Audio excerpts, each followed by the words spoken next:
संस्कृतं भारतम् इत्याख्ये आमुखपटले उपस्थितानां समेषां व्याकरण शास्त्रे निष्ठावतां स्वागतं व्याहरन् अहमस्मि वेंकटेश शर्मा। मित्रों, अभी यहाँ नेट अकस्मात अनुपलब्ध हो गया था, बीच में हमारा आप लोगों से संपर्क बाधित हो गया। अस्तु, कल हम लोग इस कक्षा में वैयाकरण सिद्धांत कौमुदी के कारक प्रकरण के आलोक में ध्रुवम अपाये अपादानम इस सूत्र पर अपना स्वाध्याय कर रहे थे।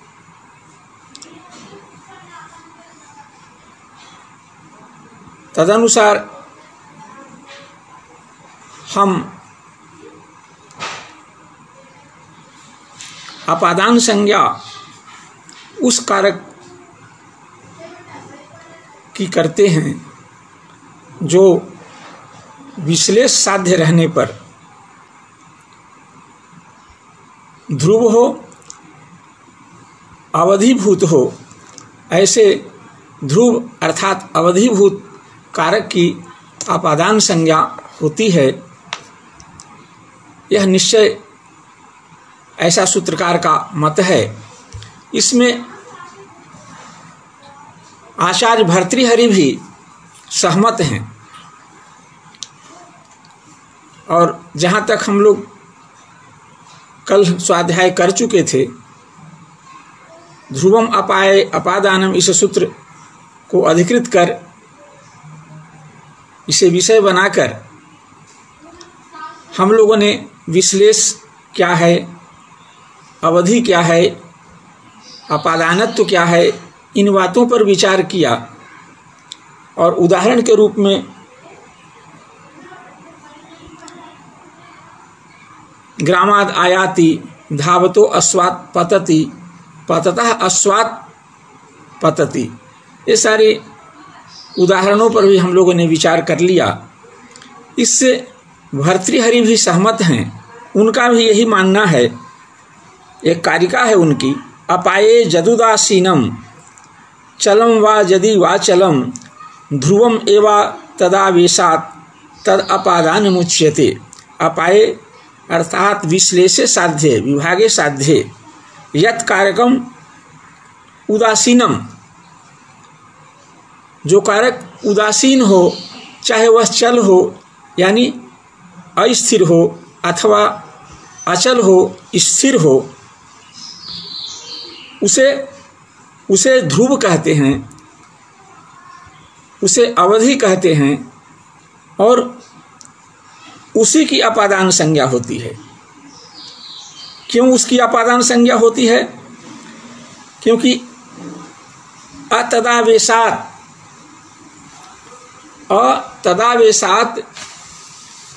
उसके अपादानत्व में हेतु है अतदावेशात, अर्थात तद्धातुवाच विभागानुकूल व्यापारानाश्रयत्वात्। ये जो अवधिभूत है यानी ध्रुव है, वो विश्लेष के प्रति अवधि है। और अवधि क्या है, इसको हम लोगों ने कल परिभाषित किया था। और वह परिभाषा भी सूत्रानुरूप थी। वह है कि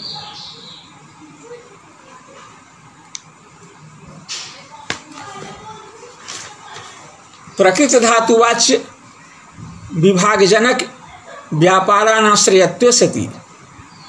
वाक्य में प्रयुक्त जो धातु है, उस धातु का वाच्य जो विभागजनक विश्लेषजनक व्यापार है, उसका वह अनाश्रय हो, किंतु धातुवाच्य व्यापार से जन्य जो विभाग है उसका वह आश्रय हो। अब ग्रामाद आगच्छति, इसमें आंग पूर्वक गम धात्वर्थ जो एतत् देश संयोगानुकूल व्यापार है, वो व्यापार से जन्य फल ग्राम से वियोग है। ग्राम इस विश्लेष में, इस चलनात्मिका क्रिया में अवधि है, वह ध्रुव है। क्यों? कि वह धातुवाच्य विभाग का जनक जो व्यापार है उसका वह आश्रय नहीं है, किंतु व्यापार से जन्य जो विभाग है उसका आश्रय है। तो यही है अतदावेशात, विभागा धातुजन्य विभागा अनाश्रय, विभाग जनक व्यापारानाश्रयत्वात्, व्यापार के अनाश्रय होने के कारण वह अवधि है, उसमें कोई क्रिया नहीं हो रही है। चलने वाला देवदत्त यज्ञदत्त आदि में क्रिया हो रही है, चलनात्मक व्यापार वह कर रहा है, लेकिन ग्राम अवधिभूत जो ध्रुव है उसमें कोई क्रिया नहीं हो रही है। विभाग व्यापारजन्य, धातुपात व्यापारजन्य जो फल है, विभाग रूपी फल है, वह तो है उसमें, लेकिन वो व्यापार नहीं है, यानी वह स्थिर है, ध्रुव है, उदासीन है। इसमें कोई क्रिया इसको निमित्त बना करके उसमें नहीं हो रही है। तो ये अपाय अर्थात विश्लेषे गम्यमाने, अर्थात विश्लेषे साध्य जत कारकम उदासीनम, चलम व अचलम व, चाहे वह चल अस्थिर हो अथवा स्थिर हो, वह ध्रुव है और वही उदासीन है। ठीक ना? और ऐसे उदासीन कारक की ही कर्म संज्ञा, अपादान संज्ञा होती है। ये भर्तृहरि, आचार्य भर्तृहरि की भी इसमें सहमति है। यह अपादान 3 प्रकार का है। इस अपादान के 3 भेद हैं। वो 3 भेद हैं, एक भेद निर्दिष्ट विषयक, दूसरा उपात्त विषयक और तीसरा अपेक्षित विषय। जिस अपादान का विषय क्या हो? निर्दिष्ट हो, उसे हम निर्दिष्ट विषय कहेंगे।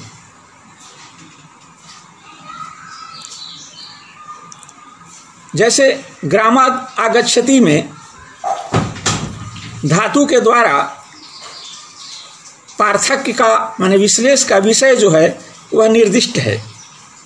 क्यों? कि गम धातु का अर्थ ही है विभाग संजोगनाशक, विभागानुपच धातु का अर्थ ही है, गम धातु का अर्थ ही है उत्तर देश संजोगानुकूल व्यापार। तो संजोग भी ये एक देश से उसका विभाग होगा तभी दूसरे देश से संजोग होगा। ये अर्थतः यह बात आती है। जब ग्राम देश से किसी देश से उसका विश्लेष होगा, विभाग होगा, तभी उत्तर देश से, इस देश से उत्तर देश का संजोग संभव है। तो वो इसमें जो धातु के द्वारा पार्थक्य माने विश्लेष का जो विषय है वह बिल्कुल निर्दिष्ट स्पष्ट बतला दिया गया है। इसलिए हम इस को हम क्या कहेंगे? निर्दिष्ट विषय अपादान कहेंगे। दूसरा है उपात्त विषय अपादान। वह क्या है? वह है जहाँ एक क्रिया अन्य क्रिया के अर्थ के, अन्य क्रिया के अर्थ के अंग के रूप में स्वार्थ को व्यक्त करती है। एक क्रिया अन्य क्रिया के अर्थ के अंग के रूप में अपने अर्थ को व्यक्त करती हो, उस अपादान को हम उपात्त विषय अपादान कहेंगे। जैसे मेघात विद्योतते, मेघात विद्योतते, तब मेघात विद्योतते में विद्योतते जो क्रिया है वह निकलकर प्रकाशित होता है, निकलकर प्रकाश चमकता है। तो जिससे निकलकर ये एक क्रिया दूसरी क्रिया के अंग के रूप में अपने अर्थ को व्यक्त कर रही है, इसलिए हम उपात्त विषय अपादान यहाँ हम कहेंगे। ये अपादान यहाँ क्या है? बादल से निकलकर प्रकाश जो है वो चमकता है। तो यहाँ निकलना और चमकना, प्रकाशित होना, ये सब एक क्रिया दूसरे क्रिया के अंग के रूप में यहाँ पर जो दूसरी क्रिया क्या है जिसका यहाँ पर ग्रहण नहीं हुआ निकल कर निश्रित, उसका भी ग्रहण दूसरी क्रिया माने विद्योतते क्रिया कर रही है। इसलिए इस क्रिया से जन्य जो विभाग है उस विभाग का आश्रयभूत जो अपादान है वो उपात्त विषय अपादान है।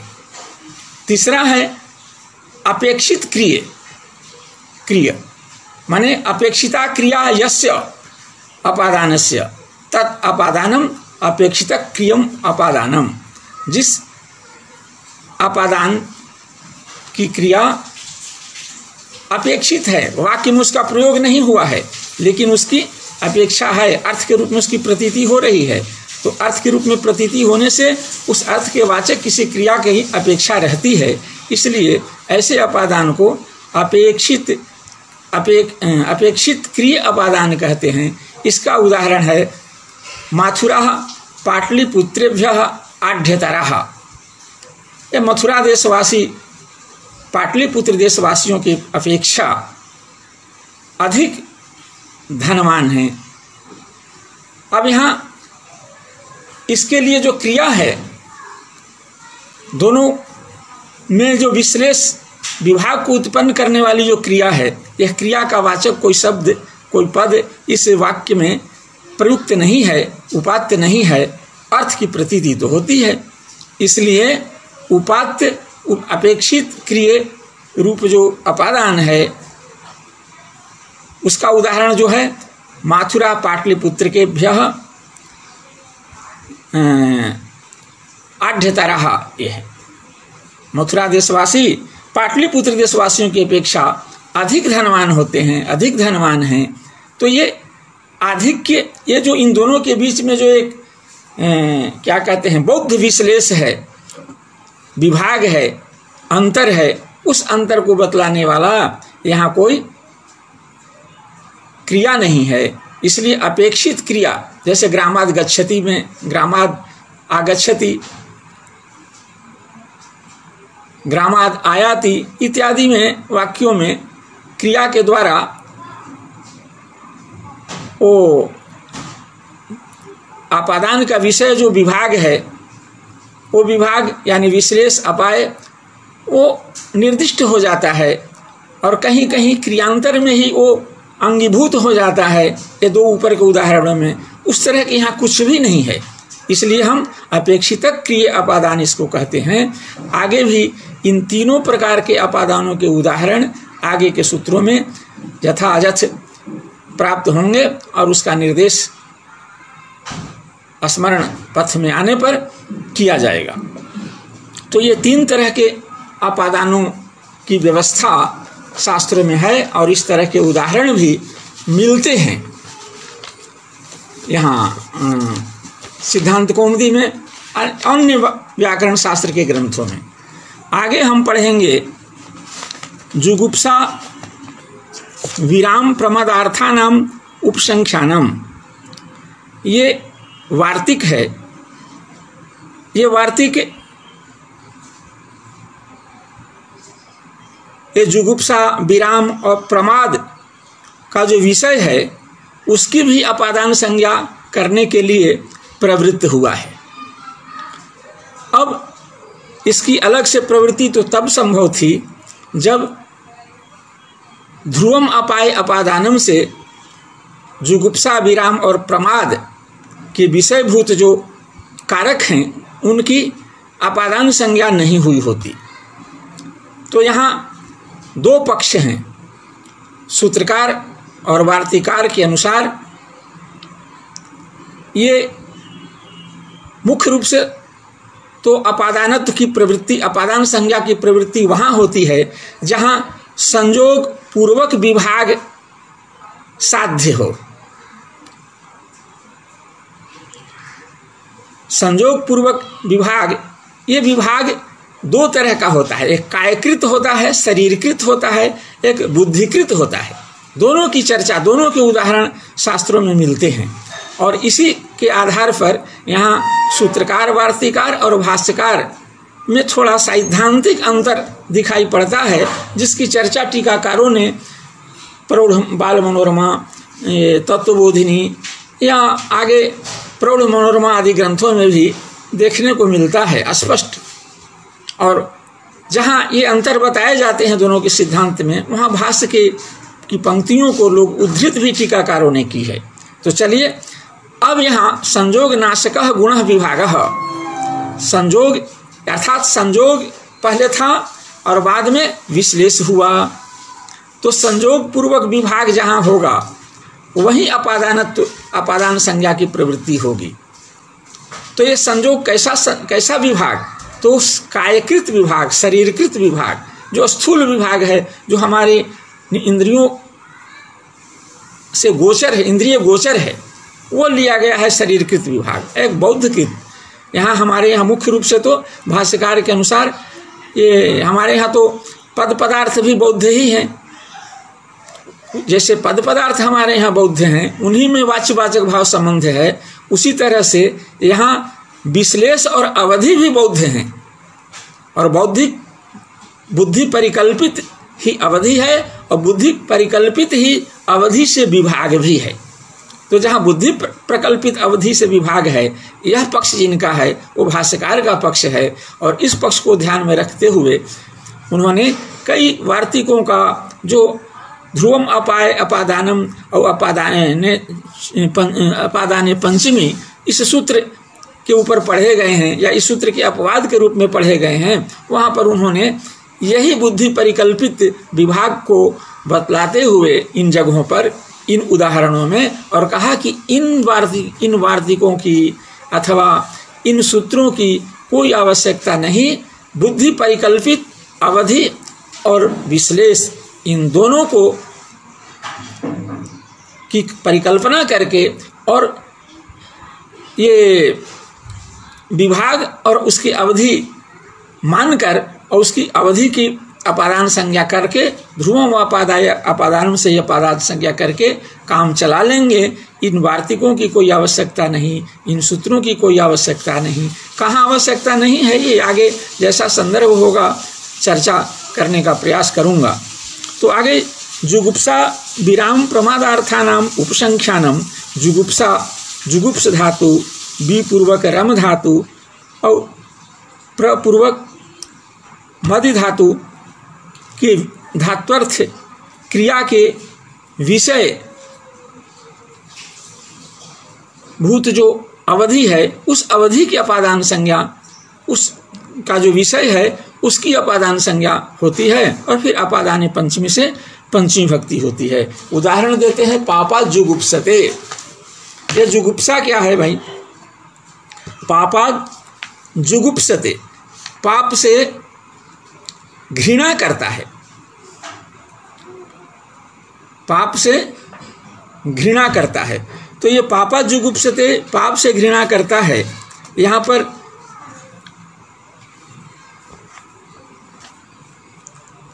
वास्तव माने शरीरकृत जो संजोग पूर्वक विश्लेष है, उसके आधार पर यहाँ ध्रुवम अपाय अपादानम से अपादान संज्ञा प्राप्त नहीं थी।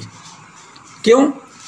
कि यहाँ विभाग भी नहीं दिख रहा है और उसकी अवधि भी नहीं दिख रही है, स्पष्ट नहीं दिख रही है। क्यों? कि पाप एक प्रकार का गुण है जो आत्मवृत्ति है, आत्मा में पाप आत्मा का धर्म है और उससे घृणा करता है कोई व्यक्ति। तो यहाँ पर अवधि और विश्लेष, उससे विश्लेष अर्थ की प्रतीति नहीं हो रही है। एतावता ध्रुवम अपाय अपादानम से यहाँ अपादान संज्ञा प्राप्त नहीं थी, किंतु अपादानार्थक पंचमी मानकर यहाँ दिखाई पड़ती है। पापा जुगुप्सते, पापाद विरमते, धर्मात् प्रमाद्यति इत्यादि प्रयोग देखे जाते हैं वाङ्मय में। इन प्रयोगों की साधुता, ये व्याकरण की उपयोगिता है और व्याकरण शास्त्र का यह ग्रंथ है। तो इनमें भी पंचमी भक्ति का कोई कारण दिखना चाहिए कि यहाँ क्यों, किस कारण से, किस हेतु से यहाँ पंचमी भक्ति आई है, पंचम्यर्थ यहाँ क्या है। इसलिए यहाँ ये वार्तिक का प्रणयन करना पड़ा, इस वार्तिक को अवतरित किया गया, क्योंकि ये कायकृत जो विश्लेष है, वास्तव जो संयोग पूर्वक जो विश्लेष है, वह संयोग पूर्वक विश्लेष की यहाँ संभावना नहीं दिख रही थी। इसलिए ध्रुवम अपाय अपादाने से की प्रवृत्ति नहीं हुई, किंतु यहाँ पंचमी भक्ति है और उसका वो कैसे है होगी, उसकी साधुता कैसे निष्पन्न होगी, कैसे वो पाणिनीय प्रयोग माना जाएगा। इसके लिए कात्यायन ने जुगुप्सा विराम प्रमादार्थानाम उपसंख्यानम इस वार्तिक का प्रवर्तन किया, जिसके अनुसार ये जुगुप्सा घृणा का विषय है पाप। क्यों कि अनिष्ट साधनत्व प्रकारक, अनिष्ट साधनत्व ज्ञान पूर्वक निवृत्ति का नाम है जुगुप्सा। पाप के प्रति अनिष्ट साधनत्व ज्ञान हो जाता है। क्यों? कहीं पढ़ा, किसी सत्संग में सुना कि सुख का कारण पुण्य है और दुख का कारण पाप है। पुण्य करने से कालांतर में सुख की उपलब्धि होती है और पाप करने से सद्यः दुख मिले या नहीं मिले, बाद में क्या कहते हैं, दुख की प्राप्ति होती है, दुख सहन करना पड़ता है। इसलिए अपामर विद्वान सब लोग तो सोने से लेकर, जगने से लेकर सोने तक यही सब की कल्पना होती है कि क्षणम एकम अपि दुख संजोगः मा भूया। सब लोगों की यही कल्पना है। इसी बात को, इसी अर्थ को सिद्ध करने के लिए एक एक व्यक्ति कर्मरत है। तो ऐसा किसी को महसूस हुआ, परिणाम आया, अनिष्ट साधनत्व ज्ञान पाप के प्रति हुआ और उससे घृणा हो गई, तो कहा पापा जुगुप्सते, ऐसा हुआ। इसी तरह से यही घृणा का कारण वो पाप से विराम करने लगा, पापा विरमति। और धर्मात् प्रमाद्यति, प्रमाद कहते हैं असावधानी को, आलस्य को। तो धर्म करना थोड़ा कठिन है। प्रातः काल उठिए, प्रतिदिन संध्योपासन कीजिए, सूर्य को जल दीजिए, भींगे वस्त्र इत्यादि इत्यादि, अपने छोटे साधनों में भी दान कीजिए। तो ये धर्म ऐसा न करके उसमें आलस्य करता है, तो धर्मात् प्रमाद्यति, ऐसा है। किंतु ये तो उनके मत में है जो संयोग पूर्वक विश्लेष की अवधि को अपादान मानकर चलते हैं। संयोग पूर्वक विभाग, जहाँ जिस विभाग होता है और उस विभाग का आश्रय जब कोई जगह होती है, कोई वस्तु होती है, तो उस वस्तु को अवधि मान करके हम उसकी अपादान संज्ञा करते हैं। लेकिन भाष्यकार का कहना है कि नहीं, ये सब कायकृत है ही नहीं। यहाँ विश्लेष जो है बौद्ध विश्लेष है, यहाँ शब्द और अर्थ का जो संबंध है वो बौद्ध है। बौद्ध शब्द ही बौद्ध अर्थ का वाचक है। ये जो उच्चारण का विषय जो ध्वनियाँ हैं और ये लोक में दृश्यमान जो अर्थ हैं, वो तो कई अर्थ है ही नहीं, तब तो उनके लिए शब्द का प्रयोग ही नहीं होना चाहिए। ये चर्चाएं हैं आगे। खैर, तो बौद्ध हम विश्लेष जब मानेंगे तब उसके आधार पर क्या होगा, उसके आधार पर बुद्धिकृत विश्लेष की अवधि हम इसको मान लेंगे, पाप को मान लेंगे। क्यों कि बुद्धि में, पाप में अनिष्ट साधनत्व ज्ञान होता है। अनिष्ट साधनत्व ज्ञान होने से वो पाप से निवर्तन होता है। वह पाप करने में जो प्रवृत्ति पहले होती थी या पाप से उसका जो लगाव था, उससे उसकी निवृत्ति होने लगी। तो ये निवर्तन एक प्रकार का विशेष ही है। तो और उसका किससे निवर्तन हो रहा है, तो पाप से हो रहा है, इसलिए पाप उसका अवधिभूत है। तो विश्लेष यानी विभाग का जनक, विभाग का आश्रय जो वस्तु है वही तो ध्रुव है, वही तो अवधि है, वही उसी की अपादान संज्ञा होती है, उसी कारक की। इसलिए ध्रुवोपाय अपादानम से ही पापा जुगुप्सते, पापति और धर्मात् प्रमाद्यति इत्यादि स्थलों पर अपादान संज्ञा हो जाएगी और अपादान पंचमी से पंचमी भक्ति हो जाएगी। इस वार्तिक की कोई आवश्यकता नहीं है। ऐसा कह करके भाष्यकार ने इस वार्तिक का एक ढंग से प्रत्याख्यात कर दिया इस वार्तिक को। आगे सूत्र है भृत्रार्थानाम भय हेतु। भृत्रार्थानाम ये षष्ठ्यंत एक पद है और समस्त पद है। भय हेतु भी प्रथमांत समस्त पद है। अब भी च त्राच इति भीत्रौ तयोः अर्थाः इव अर्थाः येषां ते भीत्रार्थाः तेषां भीत्रार्थानां, यानी भयार्थक धातु और त्राणार्थक धातु, भी धातु और त्रा धातु का जो अर्थ है और उसी अर्थ की तरह जिन धातुओं के अर्थ हैं, माने भी धातु और त्रा धातु का समानार्थक धातु के योग में, भी धातु के योग में, त्रा धातु के योग में और इनके अर्थ वाले अन्य धातुओं के योग में भी क्या धातुओं का प्रयोग हो तो हेतुभूत जो कारक, उस कारक की अपादान संज्ञा होती है। भयस्य हेतु भय हेतु। भय क्या है? अनिष्ट ज्ञान भय है। अनिष्ट ज्ञान अर्थात मन के का जो विषय नहीं है, मन जिसका संग नहीं करना चाहता है वो अनिष्ट है, जिसका संग करना चाहता है वह इष्ट है। तो अनिष्ट ज्ञान जो है यही भय है। तो भय का जो हेतु है, हेतुभूत जो कारक है, उस कारक की अपादान संज्ञा होती है। तो भय हेतु, यहाँ भय हेतु यह कारकम में विशेषण है और वही कारकम उद्देश्य है यहाँ भी। और ध्रुव अपाय अपादानम से अपादानम विधेय बोधक पद का अनुवर्तन होता है, तब जाकर सूत्र का अर्थ होगा कि भयार्थानाम त्राणार्थनम च धातूनाम प्रयोगे हेतु भूतम कारकम। हेतु भूतम कारकम, हेतु की परिभाषा हम लोग पहले पढ़ चुके हैं।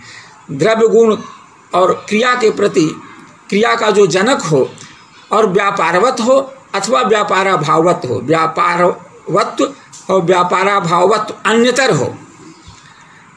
द्रव्य गुण क्रिया जनकत्व तो निश्चय रूप से हो, निश्चित रूप से हो, लेकिन व्यापारवत्व और व्यापाराभाववत्व ये अन्यतरवत्व हो, दोनों में से कोई एक हो। ऐसे ही कारक को हम हेतु कहते हैं और वहाँ हेतु सूत्र से पंचमी तृतीया विभक्ति होती है।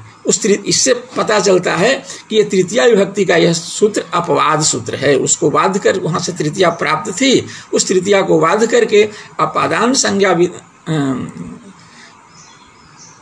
संज्ञा करके और पंचमी विभक्ति विधान करने के लिए सूत्र प्रवृत्त हो रहा है, में प्रयोजक यह सूत्र होगा। तो चलिए इसे कहा हेतु भूतम कारकम अपादानम साथ, इतना और कहना चाहिए हम लोगों को अर्थ को स्पष्ट करने के लिए। उदाहरण देते हैं, चोराद विभेति। चोराद विभेति। अब अनिष्ट ज्ञान क्या है भाई? यहाँ भय क्या है? चोर से भयभीत होता है, डरता है। क्यों? क्या अनिष्ट ज्ञान है? भय तो अनिष्ट ज्ञान को कहते हैं। क्या भय है? अरे भाई चोर है, मार भी सकता है और क्या कर सकता है, बंधन बांध भी सकता है और भी कुछ कर सकता है। इसलिए ये अनिष्ट है। ये सारी चीज अपना वध अनिष्ट है, अपना बंधन भी अनिष्ट है। इस तरह से ये जो अनिष्ट का जो ज्ञान है, इस ज्ञान को ही भय कहते हैं। वो ज्ञान का हेतु कौन है? किससे यह भय है? तो चोर से है। तो हेतुभूत कारक यहाँ चोर है, इसलिए उसकी अपादान संज्ञा होगी भित्रार्थानाम भय हेतु से, और अपादान पंचमी से पंचमी भक्ति हो जाएगी, तो चोराद विभेति। इसी तरह से त्रायते, चौरात त्रायते, चोरात त्रायते। तो अनिष्ट अभाव जनिका क्रिया को हम त्राण कहते हैं। अनिष्ट अभाव जनिका क्रिया, अनिष्ट माने भय, और भय के अभाव को उत्पन्न करने वाली क्रिया, माने भय से त्राण देना, रक्षा करने वाली भय का नाश करने वाली, एक ढंग से कहिए भय का नाश करने वाली जो क्रिया है, अब उस क्रिया को हम त्राण कहते हैं। तो ये चोरात् त्रायते, तो ये त्राण का, भय से त्राण के प्रयोग में भी भय के हेतु की ही अपादान संज्ञा होती है। भय हेतु दोनों क्रियाओं के साथ अन्वित है। दोनों धातुओं के प्रयोग में अपादान संज्ञा भय के हेतुभूत कारक की ही होगी। तो जैसे चोराद विभेति में भय के हेतुभूत जो चोर है, ऐसे कारक की कर्म संज्ञा हुई, अपादान संज्ञा हुई, उसी तरह से यहाँ त्राण के, ये त्राण है अनिष्टाभाव जनिका क्रिया। तो अनिष्टाभाव जनिका क्रिया जो ये त्राणार्थ है, उसमें अनिष्ट भी है, अनिष्ट ज्ञान भी है उसके अंश के रूप में। इसलिए वो क्या है, भय है, तो उसका हेतु जो होगा कारक, उसी की अपादान संज्ञा होगी। तो यहाँ भय से त्राण दिलाना त्राधातु का अर्थ है, और वो भय का हेतु कौन है, जो कारक है वो चोर है, उसकी अपादान संज्ञा हो जाएगी। अपादाने पंचमी से पंचमी भक्ति होगी।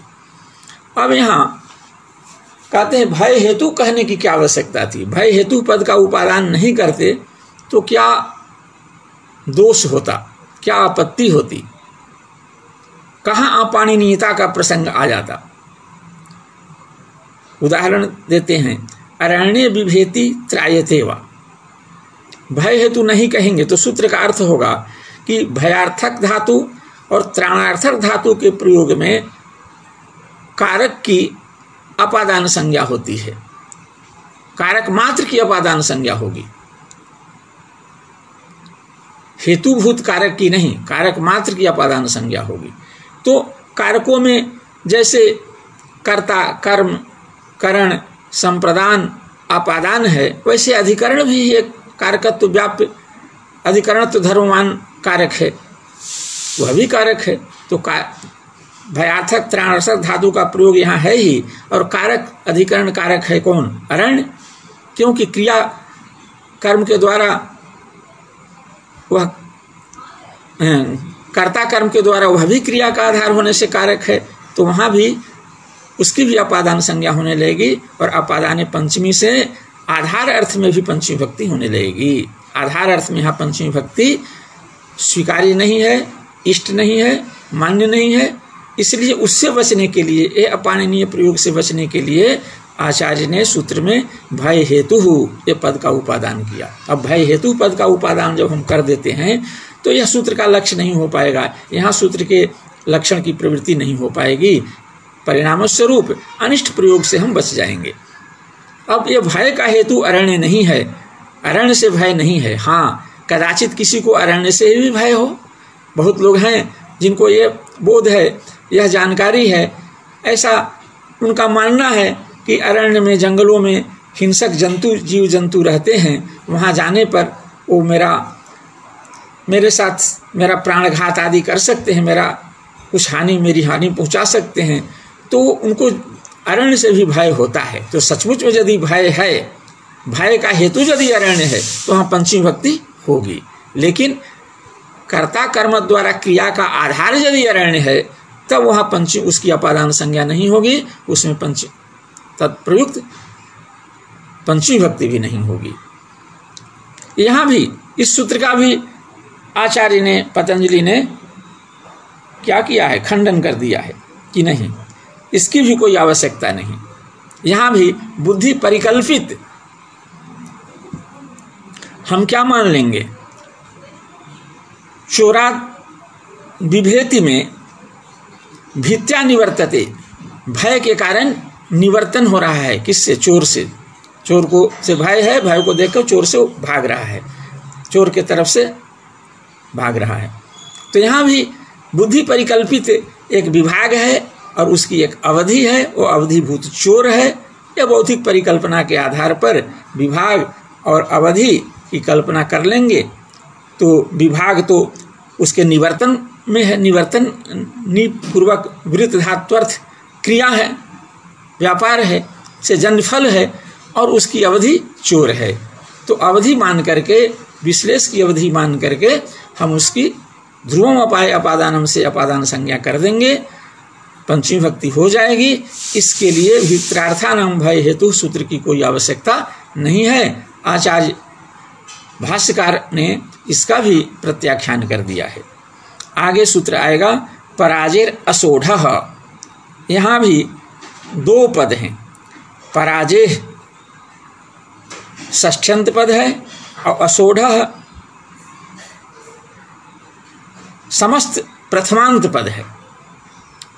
असोढ़ः, अब यहाँ परा पूर्वोजिहि पराजिहि, परा पूर्वोजिहि पराजिहि, प्रपूर्वक जी पराजिहि और तस्य पराजेह, ऐसा परापूर्वक जी धातु और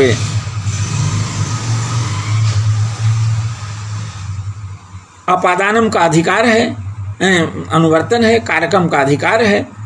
तो असोढ़ है,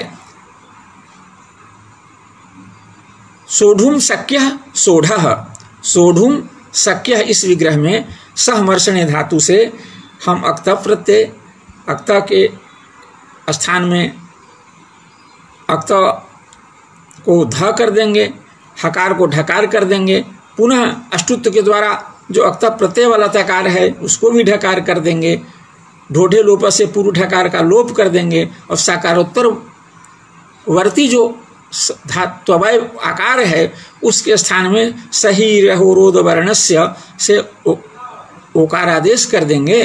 तो फिर सोढ़ बना है। सोढ़ माने सह्य शक्य और न सोढ़ असोढ़ माने अशक्य। तो ये परा उपसर्ग पूर्वक जी धातु का प्रयोग हो तो असह्यार्थ जो कारक है उस कारक की अपादान संज्ञा होती है। परा उपसर्ग पूर्वक जी धातु का प्रयोग होने पर असह्यार्थ जो कारक है उस असह्यार्थ कारक की अपादान संज्ञा होती है। और अपादान संज्ञा होने पर अपादान पंचमी से पंचमी भक्ति। उदाहरण के लिए अध्ययनात् पराजयते, अध्ययनात् पराजयते, अध्ययन से भागता है, पराजित होता है, हटता है, अध्ययन नहीं करना चाहते, क्योंकि अध्ययन उसके लिए देवदत्तः अध्ययनात् पराजयते, अध्ययन उसके लिए असह्य अर्थ है। उसके कई कारण हो सकते हैं। एक तो अध्ययन का जो विषय है, अध्ययन की जो एक पद्धति है, किस प्रकार से अध्ययन करने के लिए कहाँ जाना चाहिए, कैसे वहाँ रहना चाहिए, कैसे वहाँ पर अभ्यास करना चाहिए, बहुत सारी उसकी बातें हैं। तो वो सब जान करके उससे वह भागता है, वो हटता है, वो नहीं अध्ययन करना चाहता है। तो अध्ययनात् पराजयते माने ग्लायती इत्यर्थ, वो ग्लानि का अनुभव करता है, वो हर्ष अक्षय उसको होता है। अध्ययन करने में जो उत्साह है, उत्साह का भंग होकर के अध्ययन से निवृत्त हो जाता है, नहीं पढ़ना चाहता है। तो ये असह्य अर्थ है कौन अध्ययन। तो असह्य अर्थ रूप जो कारक है कौन अध्ययन, उसी की अपादान संज्ञा होती है। और अपादान पंचमी से वो असह्यार्थ भूत जो कारक, उसका वाचक जो प्रातिपदिक अध्ययन, उससे पंचमी भक्ति हो जाएगी। तो अध्ययनात् पराजयते ऐसा बनता है। इसी तरह से तो ये यहाँ भी ये बुद्धि परिकल्पित, हम यह भी सूत्र का प्रवर्तन तभी हुआ है कि जब यहाँ भी हेतु सूत्र की प्राप्ति थी। पराजय में हेतु क्या है? अध्ययन है। देवदत्त अध्ययन से विमुख होता है, अध्ययन करने में ग्लानि हर्षक्षय उदास हो जाता है पढ़ने लिखने की बात सुन करके ही। तो उसका हेतु कौन है? अध्ययन है। क्योंकि अध्ययन में की जो परंपरा है, अध्ययन में जो उसका जो विधि है, उसको वह सहन नहीं कर सकता। उसको अपने जीवन में नहीं उतार सकता, इसलिए वो अध्ययन से हटता है। अध्ययन करने में, अध्ययन के प्रति उसके अंदर प्रसन्नता नहीं है, वो अध्ययन के नाम पर ही उसमें उसकी हर्ष, उसका उत्साह भंग हो जाता है। तो ऐसे हम यहाँ बुद्धि परिकल्पित विश्लेष को मान लेंगे। ऐसे यहाँ हेतु सूत्र से पराजय में हेतु है अध्ययन, इसलिए हेतु सूत्र से तृतीया विभक्ति प्राप्त थी, उसको बाध करके यहाँ अपादान संज्ञा होगी और अपादान संज्ञा होने पर पंचमी विभक्ति हुई है। अब कहेगी नहीं, यहाँ हम बुद्धि परिकल्पित विश्लेष और अवधि दोनों को रखेंगे। अवधि है अध्ययन और विश्लेष क्या है? अध्ययन से निवर्तित होता है, निवृत्त होता है, अध्ययन करना नहीं चाहता, तो वो निवर्तन होता है। निवर्तन के कई हेतु हैं। वो हेतु क्या है? एक तो है कि अध्ययन करने में दुख है, कष्ट है, काफ़ी अभ्यास करना पड़ता है। दूसरा है कि अभ्यास करने के बाद भी अधीत विषय, गुरुमुख से अधीत विषय, ये स्मृति पथ में रह नहीं पाता। उसके लिए धारण ग्रहण क्षमता होनी चाहिए, ग्रहण क्षमता भी हो और धारण क्षमता भी हो, और इस ग्रहण धारण क्षमता को बना करके रखना एक बहुत बड़ा कठिन काम है, इसलिए वो क्या है? दुर्धर भी है।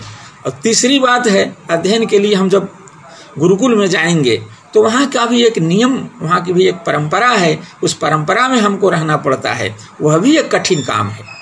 इसलिए ये सब सोच करके उससे वह अध्ययन से उसका विश्लेष हो जाता है, बौद्ध विश्लेष होता है। ये सब उसके मस्तिष्क में बात आती है तो अध्ययन से वो हटता है, तो उसका वियोग होता है एक ढंग से। किससे वियोग होता है? अध्ययन से वियोग होता है। वो वियोग का यानी विभाग का परिकल्पित जो विभाग है, उस विभाग की अवधि है कौन? उसकी अवधि है अध्ययन। इसलिए अध्ययन की ध्रुवम अपाय अपादानम से अपादान संज्ञा हो जाएगी, उससे पंचमी विभक्ति आ जाएगी। और विभाग जो है परिकल्पित, उसका आश्रय है कर्ता खुद, देवदत्त जगदत्त आदि जो अध्ययन से पराजित हो रहा है वह है, वह प्रत्यय के द्वारा उक्त हो जा रहा है, ती प्रत्यय के या तंग प्रत्यय के द्वारा। तो उक्त कर्ता में प्रथम विभक्ति हो जाए, देवदत्त अध्ययनात् पराजयते, ऐसा होगा। ग्लायतीत्यर्थ। अब कहा असोढ़ किम, यहाँ पर भी असोढ़ पद का उपादान क्यों किया? असह्यार्थ भूत जो कारक, उसकी कर्म संज्ञा होती है। कारक में असह्यार्थ विशेषण लगाने की क्या जरूरत है? नहीं लगाएं तो क्या आपत्ति होगा कि असह्यार्थ विशेषण कारक में नहीं लगाएंगे तो सूत्र का उसके अभाव में अर्थ होगा कि परा पूर्वक ची धातु का प्रयोग हो तो कारक मात्र रह जाएगा, कारक की अपादान संज्ञा होती है। तो कारक तो शत्रुन पराजयते में शत्रु भी है, परा उपसर्ग जी धातु का प्रयोग है, अकर्ता है। तो ये पराजयते, ये तो परा उपसर्पक जी धातु जो व्यापार है, उस व्यापार से जन्य जो फल है, वो फल के द्वारा, व्यापार से जन्य फल के द्वारा हम शत्रु को क्या करते हैं? अभिष्ट ही है। व्यापार जन्य फल से आप तुम इस्मानतम कारक है शत्रु, इसलिए कर्तृ कर्म से वहाँ कर्म संज्ञा होती है, द्वितीया विभक्ति हो जाती है। लेकिन यदि हम नहीं कहेंगे असोढ़ा तो क्या होगा? यहाँ पर भी परापूर्वक जी धातु का प्रयोग है और वह सामान्य की अपेक्षा विशेष है। कर्तृ कर्म की तो प्रवृत्ति और जगह भी हो चुकी है कर्म संज्ञा करने के लिए। यहाँ तो पराजय रसोढ़ केवल यही परापूर्वक जी धातु के योग में ही अपादान संज्ञा का विधान करता है। तो ये अपवादत्वात् यहाँ अपादान संज्ञा होकर पंचमी विभक्ति ही हो जाएगी। पंचमी विभक्ति यहाँ अभिष्ट नहीं है। अभिष्ट क्या है? अभिष्ट है हमको यहाँ द्वितीया विभक्ति, अनिष्टापत्ति होगी। अलक्ष्य में लक्षण की प्रवृत्ति रूपी अतिव्याप्ति होगी। उस अतिव्याप्ति दोष से बचने के लिए, अतिव्याप्ति दोष के वारण के लिए हमें असोढ़ पद का उपादान करना चाहिए, स्वीकार करना चाहिए। आचार्य ने सही किया है। असोढ़ कह देंगे तो शत्रु असह्यार्थ नहीं है। परा पूर्वक जी धातु का अर्थ है पराजित कर। तो अभिभवती इत्यर्थः, पराजय का अर्थ यहाँ अभिभव है ना, अध्ययन से निवर्तन नहीं है, अभी तो यहाँ अभिभव है, शत्रु का अभिभव है। आगे सूत्र है वारणार्था नाम इप्सितः, यह भी सूत्र कर्तुरिषित्वम कर्म का अपवाद है। वारणार्था नाम इप्सितः, इस सूत्र में दो पद हैं। वारणार्था नाम एक समस्त षष्ठ्यंत पद है और इप्सितः एक प्रथमांत पद है। यह भी संज्ञा सूत्र है। संज्ञा सूत्र होने के और कारके के अधिकार में है, इसलिए कारक के अधिकार सूत्र भी यहाँ आएगा। और ध्रुवम अपाय अपादानम से अपादानम संगी बोधक पद का भी यहाँ पर अनुवर्तन होगा और संज्ञा बोधक पद का, और संगी बोधक पद कारके आएगा, उसका प्रथमांत तत्व में भी परिणाम हो जाएगा। और इप्सितः उसी कारके में विशेषण है, जो प्रथमांत पद सूत्र में है इप्सितः, वो कारके में विशेषण होगा। अब इन सारे पदों को जोड़कर हम इसका सूत्र का अर्थ निकालें तो सबसे पहले वारणार्था नाम धातु नाम। वारण क्या है भाई, क्या है वारण? तो कहते प्रवृत्ति विघातो वारणम, प्रवृत्ति का किसी लक्ष्य को उद्देश्य करके इष्ट साधनता ज्ञान पूर्वक जो प्रवृत्ति है, क्योंकि प्रवृत्ति मात्र के प्रति इदम मदिष्ट साधनम, इदम मत कृति साध्यम, इदम बलवद अनिष्टानुबंधी, इसको कहते हैं। ये तीन प्रकार का जो ज्ञान है, ज्ञान त्रितय है, ये ज्ञान त्रितय पूर्वक ही किसी की प्रवृत्ति कहीं होती है। तो गायें, मान लिया गायों को अपना आहार प्रिय, सबको अपना आहार प्रिय है। कहीं खेत है, खेत के आसपास में गायें हैं, गायें को यह इष्ट साधनता ग्रह हो रहा है। इदम मदिष्ट साधनम, जव भक्षणम मदिष्ट साधनम, इदम मत कृति साध्यम अपि, हम दांत है, मुंह है, पैर से चलकर हम वहाँ अपने इष्ट को सिद्ध करने के लिए पहुँच सकते हैं। और बलवद अनिष्टानुबंधी पशु है, उसको क्या है, क्या इससे अनिष्ट हमारा होगा न होगा, उसकी प्रवृत्ति हो रही है। लेकिन कोई उसमें प्रवृत्ति का विघात कर रहा है, तो यही प्रवृत्ति का विभाग रोक रहा है, नहीं ऐसा नहीं करना है, उससे निवृत्त प्रवृत्ति से विमुख कर रहा है। तो ये प्रवृत्ति विमुखीकरणम अपि भी है वारिधात्वर्थ। वारण माने वारिधात्वर्थ, प्रवृत्ति का विमुखीकरण भी है और प्रवृत्ति का विघात भी है। जिस ओर अभिमुख है उससे मोड़ दिया, दूसरे दिशा में, विपरीत दिशा में करना है। वो खाना चाहता है, दूसरा आदमी उसको खाने से रोक करके दूसरे जगह दिशा में प्रवृत्त कर दे रहा है, विमुख कर दे रहा है। तो ये प्रवृत्ति विघात जो है, यही वारण है, वारी धातु अर्थ है। और ये वारण का जो अर्थ है, वारी धातु का जो अर्थ है, उस अर्थ वाले अन्य यदि कोई धातु हैं तो उन धातुओं के प्रयोग में इप्सित कारक की है ना अपादान संज्ञा होती है। ये सूत्र का अर्थ हुआ। वारणार्थानाम धातूनाम प्रयोगे इप्सितः इप्सितार्थ भूतम कारकम अपादान संज्ञकम भवति। कारक की अपादान संज्ञा होती है। कौन सी कारक? वारी धात्वर्थ धातु का प्रयोग हो तो वारी धात्वर्थ जो व्यापार है, उस व्यापार से जन्य जो फल है, वो फल के द्वारा इष्ट है जो कारक, इप्सित जो इष्टार्थ जो कारक है, उसकी अपादान संज्ञा होती है। उदाहरण में देते हैं, यवेभ्यो गाम वारयति। यौ से, यौ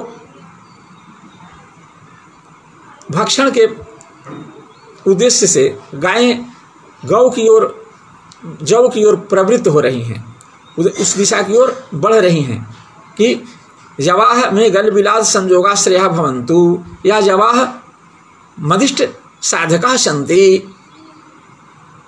ये उस इष्ट साधनता ग्रह है जौ में, और तदनुकूल वो व्यापार भी कर रहा है, गमनानुकूल व्यापार कर रही हैं गायें। लेकिन दूसरा व्यक्ति उसको वारित, उससे रोक रहा है, तो वारयति। अब यहाँ परिस्थिति को समझना है कि यहाँ कई तरह की बातें हैं। एक तो जव है, वो जव किसी का होगा। एक गाय है, गाय भी किसी की होगी। तो यदि यहाँ स्वकीय और परकीय की बात चल रही है, यदि किसी का जव ही स्वकीय है, जव माने क्षेत्र स्वामी है, जव का जो खेत है उस खेत का स्वामी है कोई, वो क्या करता है, यवेभ्यः गाम वारयति। तो उसका उद्देश्य क्या है, संजोगानुकूल, वह कौन सी क्रिया करता है, वारण क्रिया करता है। वारण क्रिया क्या है भाई, संजोगानुकूल व्यापारा भावानुकूल व्यापार, संजोगानुकूल व्यापारा भावानुकूल व्यापार, ये वारिधात्वर्थ। यहाँ दो व्यापार हो रहा है। एक व्यापार गाय में है, दूसरा व्यापार जो गौओं को वारित करता है, प्रवृत्ति विमुख करता है, प्रवृत्ति का विघात करता है, रोकता है जो खाने से, उसमें एक क्रिया हो रही है, उसमें एक व्यापार हो रहा है। तो वो अंतिम व्यापार है। दो व्यापार में जो अंतिम व्यापार है वो क्षेत्र स्वामी अथवा गोस्वामी में रहने वाला व्यापार है। उस व्यापार से जन्य जो फल है वो संजोगानुकूल व्यापार है, और तदनुकूल व्यापार संजोगानुकूल व्यापार, भावानुकूल व्यापार वो है गोस्वामी में है या क्षेत्र स्वामी में है। तो यदि क्षेत्र का ही स्वामी है और गायों को वो क्षेत्र खाने से रोकना चाहता है, तो उसे इप्सित क्या है, जब नाशा है ना, माँ भूयात, मेरे जव का, मेरी फसल नष्ट न हो जाए, इस उद्देश्य से क्या करता है वो संजोगानुकूल प्रवृत्ति विमुख प्रवृत्तिन्मुख जो गायें हैं, उन प्रवृत्तिन्मुख गायों को जो क्षेत्र से, जव क्षेत्र से के संजोग के अनुकूल व्यापार की करता हैं गायें, उनको व्यापारा भावानुकूल व्यापार कर रहा है, वो माने उनका वारण कर रहा है। तो व्यापारा भावानुकूल व्यापार है, उस व्यापार से अभिष्ट उसको क्या है, इष्ट तो उसको है कि जव नाश नहीं हो। यदि जव ही, गाय ही उनकी अपनी है, उसी में स्वीय बुद्धि है, ये मेरी अपनी है, फिर भी समझदार व्यक्ति हैं, दूसरे का क्षेत्र है, मेरी गाय है, खा जाएगी दूसरे के क्षेत्र को, तो ये तो एक अधर्म है। दूसरे की संपत्ति का नष्ट करना, उससे संपत्ति नाश करके वृत्ति छेदो ही तद्वध, एक प्रकार का वध करना, ये अधर्म है। एक तो ये मानवतावादी बात हो गई, दूसरा इसमें राजदंड भी है, और क्षेत्र स्वामी से मानपमान की भी बात उठ जाती है। इन सारे कारणों से, इसमें से किसी भी कारण को आप ले लीजिए, जो गोस्वामी है वह भी जव के प्रति प्रवृत्तिन्मुख, जो भक्षण के प्रति प्रवृत्तिन्मुख जो गाय हैं, जो उत्तर देश क्षेत्र देशानुकूल व्यापार कर रही हैं, उस व्यापार, तनिष्ठ व्यापार के अभावानुकूल व्यापार कर रहा है वो, इसलिए वहाँ गौ ही उनका लक्ष्य है। तो ऐसी परिस्थिति में गौ ही इप्सित है, तो गाय के भी अपादान संज्ञा हो सकती है। और यदि वो क्षेत्र के स्वामी हैं तो गाय तो इप्सित उनको नहीं हो, तो अनिप्सित है, तो अनिप्सित तमम तथा युक्तम चानिप्सितम से गाय की कर्म संज्ञा हो जाएगी, और ये जव की कर्म संज्ञा होगी। मैं जब नाशः न स्यात्, इस अभिप्राय से वो वारण करते हैं, तो उनका अभिप्राय यह हो गया, फल यह हो गया। तो फल का आश्रय जव है, इसलिए जव ही इप्सित है, तो इप्सित जव की क्या हो जाएगी, इप्सित जो जव रूपी कारक है उसकी अपादान संज्ञा होगी, और अपादाने से पंचमी से पंचमी भक्ति हो जाएगी। तो यवेभ्यः गाम वारयति। और ये थोड़ा सा कठिन है, समझने की बात है कि हाँ, ये इसमें तात्पर्य क्या है वक्ता का, किस उद्देश्य से वारण क्रिया कर रहा है। ये उद्देश्य भेद से यहाँ पर ये अपादान संज्ञा की उद्देश्यता में अंतर पड़ेगा। कौन अपादान संज्ञा का उद्देश्य हो सकता है, कौन सा कारक, ये गोरूपी कारक कि जबरूपी कारक, ये अंतर है। तो यदि गोरूपी कारक होगा तो वहाँ पर तो गो ही इप्सित हो गया, इप्सित होने से उसी की अपादान संज्ञा होगी। और यदि जव इप्सित है तो जव की इप्सित होने से उसी की अपादान संज्ञा होगी, अपादान से पंचमी से। और गौ की वो इप्सित नहीं है, अनिप्सित हो गया, अनिप्सित होने से उसके तथा युक्तम चानिप्सितम से कर्म संज्ञा और कर्मणि द्वितीया से द्वितीया विभक्ति हो जाएगी। चलें, तो वारणार्थानाम इप्सितः प्रवृत्ति विघातो वारणम, वारणार्थानाम धातूनाम प्रयोगे इप्सितो अर्थः अपादानम स्यात्। यहाँ वारणार्थक धातु का वारयति का प्रयोग है, इप्सित अर्थ है यहाँ पर जव, इसलिए जव की अपादान संज्ञा हुई, अपादान पंचमी से पंचमी भक्ति। और गौ हुआ अनिप्सित, अनिप्सित होने से तथा युक्तम चानिप्सितम, तथापि कर्म है। ये तृणम ग्रामम गच्छन् तृणम अस्पृशति की तरह, ओदनम भुंजानः विषम भुंगते की तरह, विष की तरह, इस अनिप्सित कारक मान करके इसकी कर्म संज्ञा और कर्मणि द्वितीया से द्वितीया विभक्ति हो जाएगी। आगे सूत्र है।